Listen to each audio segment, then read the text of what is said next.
Hi YouTube, this is Kelly from The Shrinking Teacher.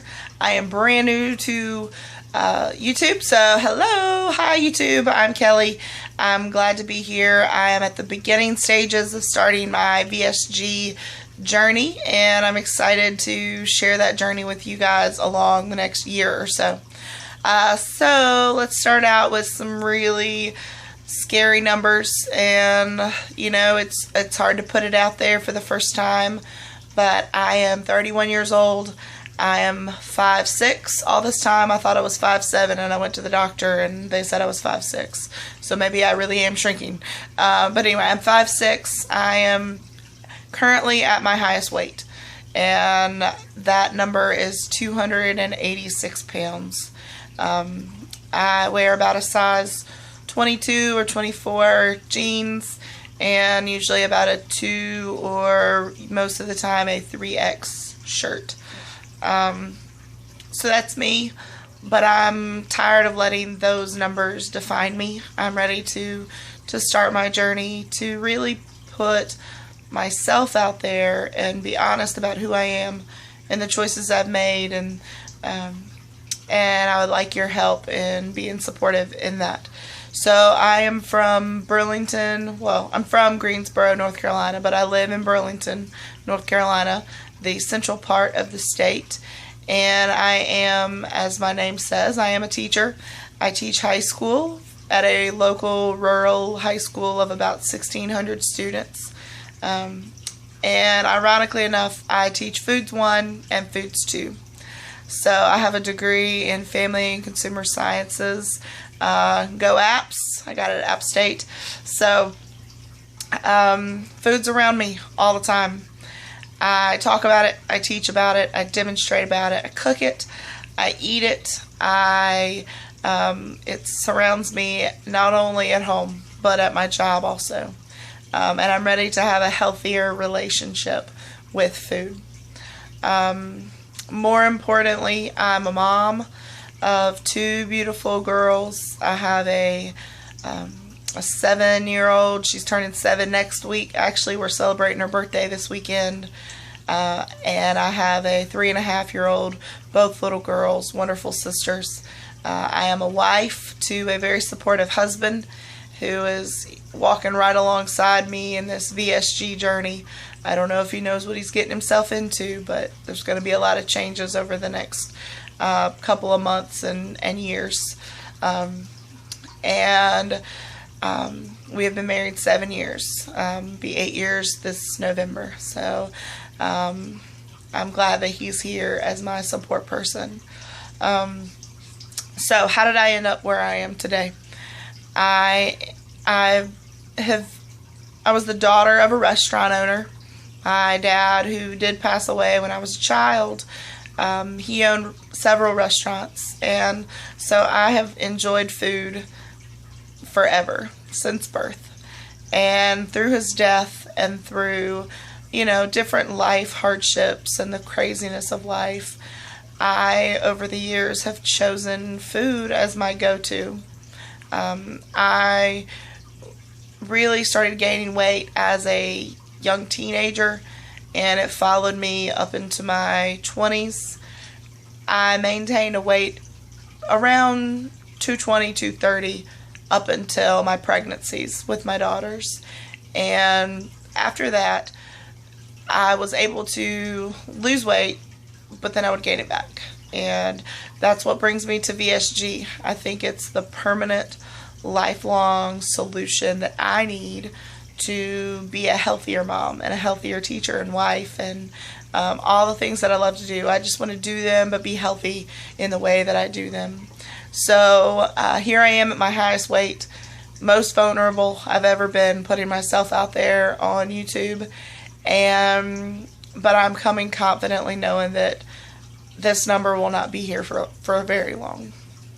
So I am proceeding with the VSG surgery with Dr. John Bruce through Bariatric Specialist of North Carolina. I have been able to visit him locally at the Burlington office, and he has been phenomenally helpful so far. I've had one appointment with him. At that appointment, I also met my case manager, who was able to help me make several appointments for the pre-op clearance schedule, or clearance appointments that need to be made to get me cleared for surgery. Let's talk about some of those. I have had my blood work done, and I also had to have a test done while I was there to breathe in a bag and it's testing something in your stomach. I don't remember what it's called at the moment, but I've had a chest x-ray, I've had a gallbladder ultrasound, and I have met with my nutritionist.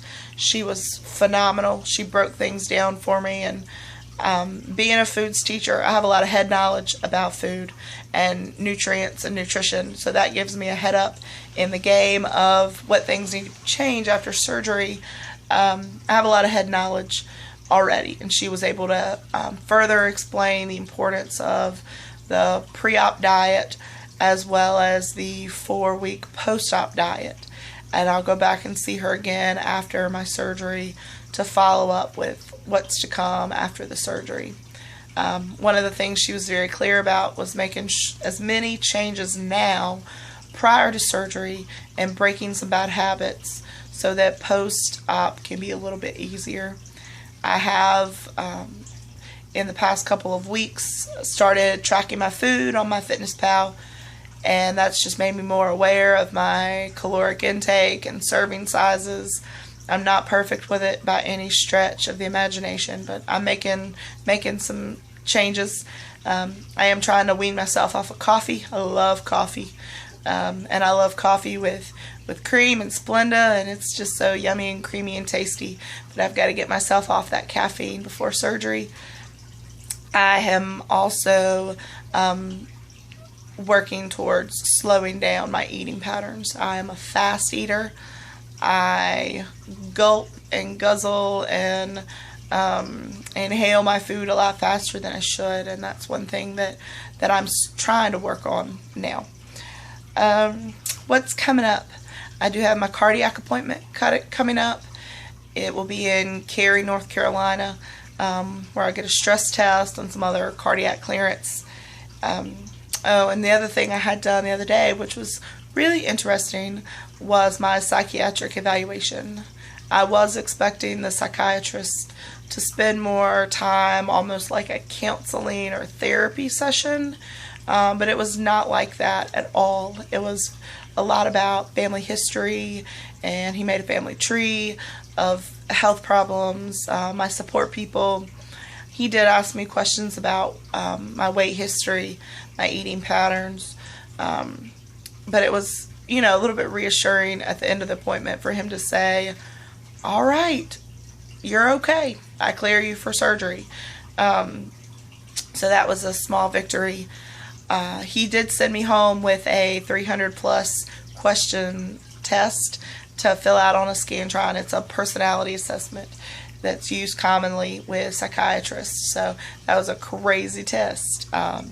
Asked me if people were reading my mind, or just different things that were pretty hilarious. But hopefully those results will come back within normal ranges. So I do have an appointment with Dr. Bruce soon, and hopefully, because I've knocked out so many of my appointments, we can go ahead and proceed and talk about the results of them, so that we can get on the calendar to get this going. It is currently September 5th, and I am a teacher, so I'm hoping to pair my surgery date with my Christmas break at school, so I'm missing less time. We have a full 2 week for Christmas break. I would like to take probably an additional week to recover, so hopefully I will be able to be in that end of the year, December time, at the hospital and get the surgery underway. So I think I've given you most of the logistics. If you have any questions, I'm an open book. I would love to, partner alongside with you, and comments are definitely welcome.